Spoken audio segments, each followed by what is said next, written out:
are back again with another session of Edu Dialogues, the voice of education. Hi, this is Sandeep Chandra. I'm the chief editor of Campus Studio Media. Today we have a very interesting chapter which we're going to discuss, and the chapter is how the educators can create an awesome remote teaching and learning culture for students. And today we have a very special guest with us who can address this topic. And it's my honor and privilege to welcome our guest of today, Kunwar Shekhar Vijender Ji. He is the co-founder and a chancellor of Shobit University, India, and a prominent social entrepreneur based in New Delhi, who carries leadership roles in many organizations. He is co-chairman, National Council on Education of ASSOCHAM, the oldest apex of Chamber of Commerce and Industries of India. He is very actively involved with a number of social organizations also. Some of his major social affiliations are Advisor Shri L. J.P. Mathura Charitable Trust, New Delhi, Chairman Livelihood Development Research Foundation, Founder KSV Ayurvedic Medical College, Hospital and Research Center, Founder Center of Neuropathy and Yogic Sciences, Mentor of International Skill Development Center, Mentor Center of Law and Good Governance, Advisor Citizen Commission for Dialogues, Justice and Reconciliation India, Member of Center Board and Executive Committee of Harijan Sevak Sangh, founded by Mahatma Gandhi, National Council Member, All India Prohibition Council, Senior Vice President, Center of Education Growth and Research, and Chairman, UP Bodybuilding and Fitness Association. He is also traveled widely in India and to the countries like US, UK, Germany, Australia, Russia, China, South Korea, Vietnam, Mongolia, UAE, Mauritius, Uganda, etc. to participate in the various professional and social and education activities. Sir, now it's please share your thoughts on this chapter. Over to you, sir. I'm thankful to Mr. Sandeep Chandra of Campus Studio Media for inviting me to speak on making the online learning, blended learning interesting for teachers and for students in future. This is a very relevant topic indeed, and the complete future of education as it seems today lies on blended mode. Last 60 days, the world has seen the biggest experiment in education sector. Everything was locked down, but the journey of imparting knowledge and education cannot stop.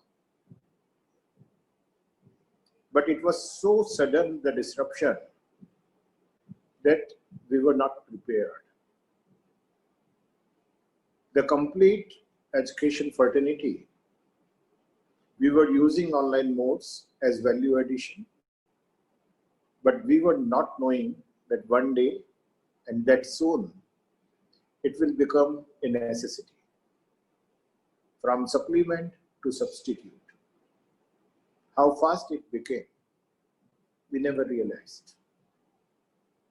The challenge was initially to maintain the continuity, to engage these students, and if I use the words of Raj Kapoor, the challenge was that show must go on. And show was going on. New learnings were happening every day. New challenges came, new questions came, which we need to answer now, because now this is going to become a new normal in education, blended learning.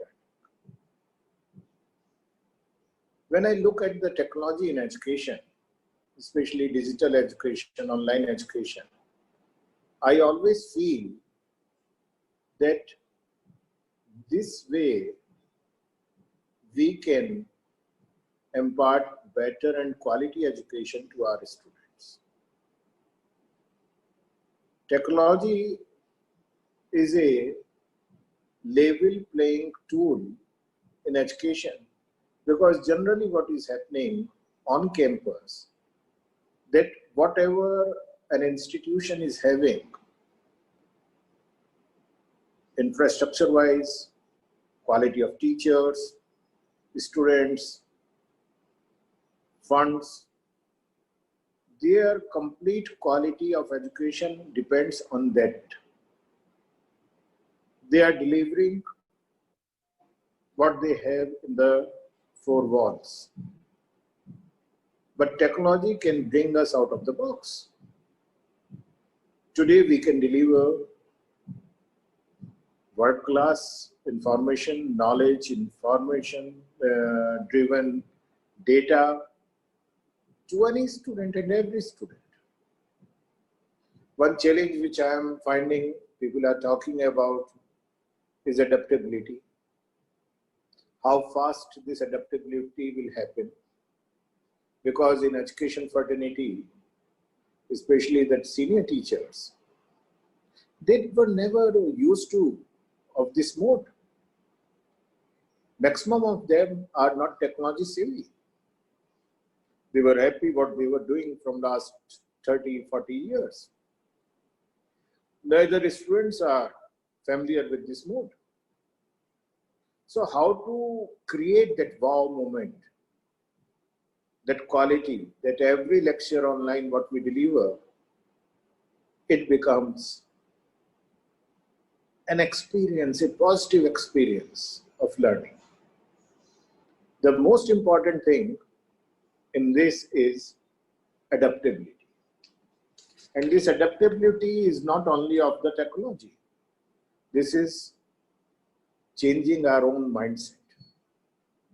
The mindset has to be changed. We have to see that once I am online, once I am on a virtual platform, it means I have a possibility to go global. And if I am having a possibility to go global, it means my content, my delivery mode should also be global by standards.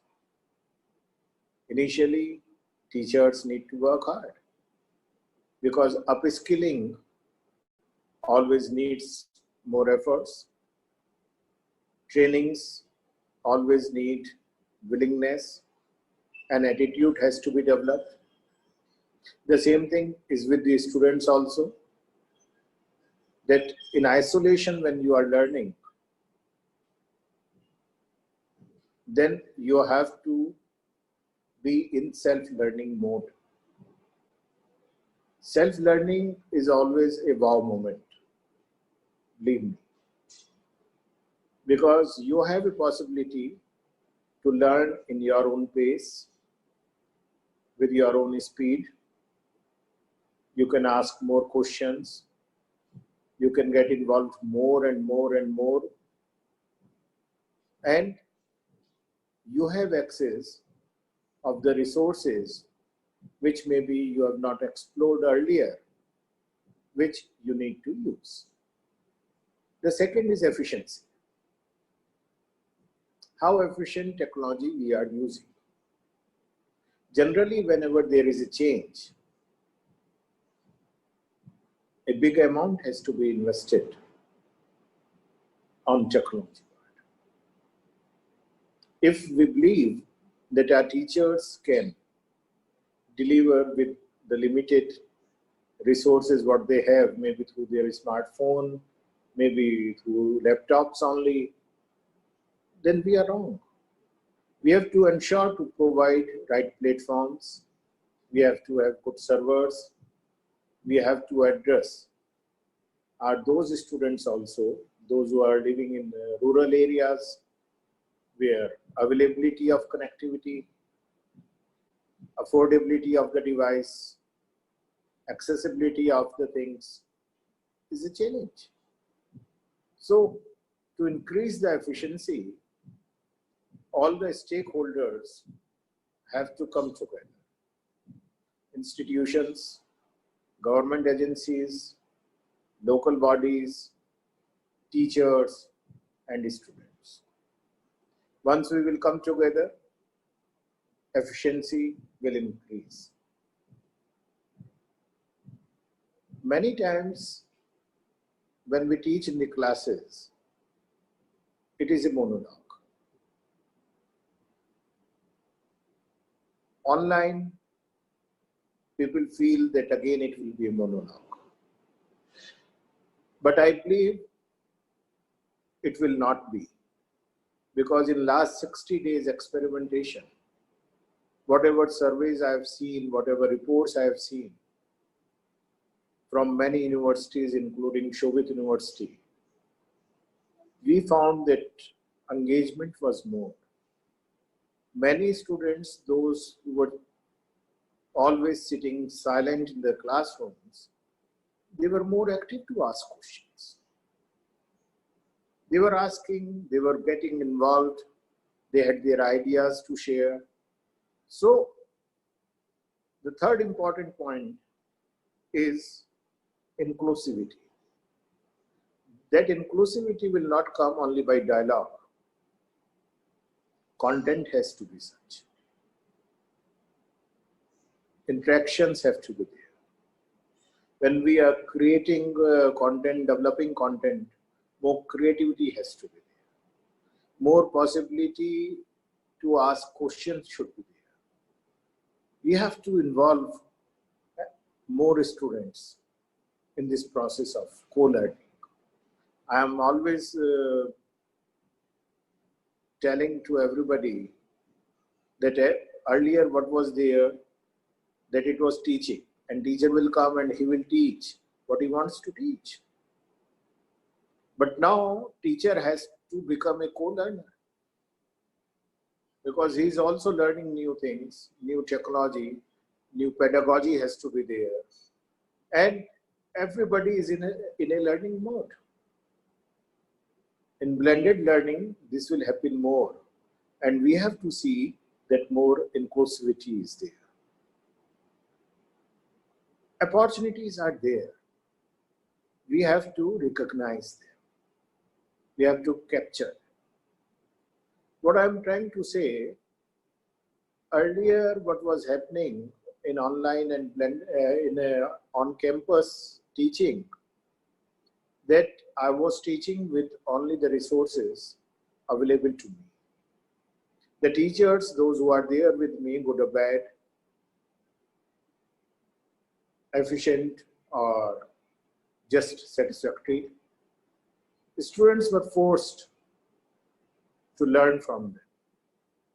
Now opportunity for the institutions, for the students is there to learn from the best available resources.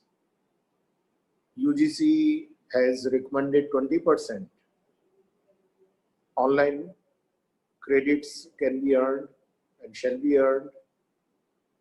We have recently recommended on behalf of ASSOCHAM, where I am the co-chairman of National Council on Education, that it should be minimum 40% in today's scenario. So now there is a possibility that you can go and learn what you want to learn from SWAYAM-like platforms, and maybe a meta university concept will come, that it will not be limited only with certain platforms. You can learn from any university, wherever you know a teacher, a professor is doing good. So you can go and request them to get registered online, and you can learn from them. Or platforms like Coursera is there, edX is there. So many of the platforms are available there. That flexibility will come more.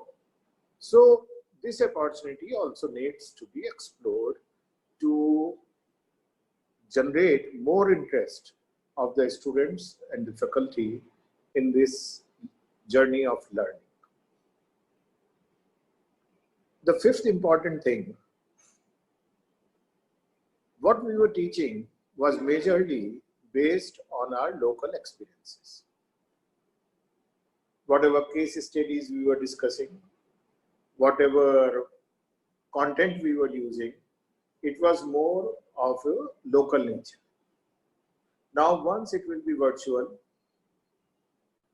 more possibility to go global will be there. More interactions can be there. Virtual seminars, webinars, workshops are already there. I believe virtual discussions will be more. And this universal approach will help the students and the teachers to learn more from the world and to teach the world also. Vice versa also will happen. Because today the world has become so small that every student has to become a global professional. And for that, instead of going only for skills, they have to have a fluid skill mindset.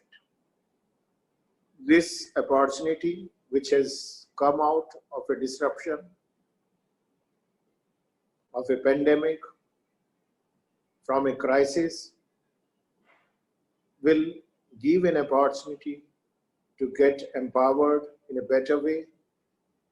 Let everybody, all of us, join hands to empower our nation, this world, with quality education, and let us handhold everybody who wants to get empowered.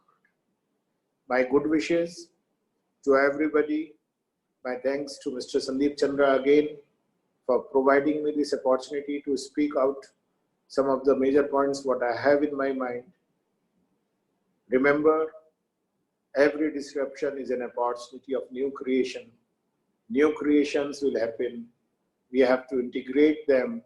We have to apply them for the benefit of the human being. Thank you very much, everybody. God bless us all. Namaste.